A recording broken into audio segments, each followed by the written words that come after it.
The suspects accused of shooting and injuring a Klamath County Sheriff's deputy are making their first court appearances. William Parkerson and Kasey Pascoe appeared for arraignment this afternoon. The first brief glimpse of those suspects since the shooting on Wednesday. Newswatch 12's Justin Bork reports from Klamath Falls on what comes next in this case.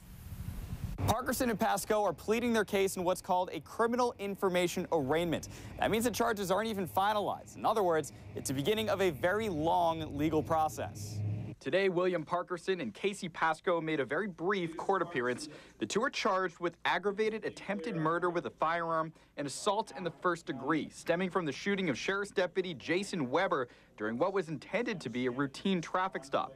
The grand jury has not finalized the charges against the two, although District Attorney Rob Patridge says they typically don't change by this point in the investigation. It's doubtful the charges will change. At this point in time, we're going to have grand jury on Thursday, and so we're anticipating that that's the case we're going to present to the grand jury. Patridge says all evidence has been collected from the scene where the suspects were caught.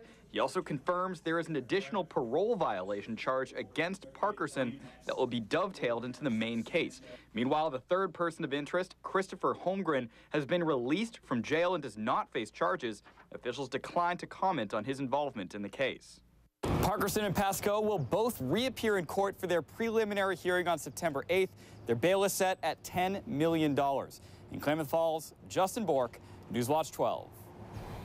And District Attorney Patridge says Deputy Weber's surgery was pushed back from yesterday to today, although he didn't offer any further details on his condition. He did mention that investigators have spoken with him, but have not done a formal interview in exactly what happened.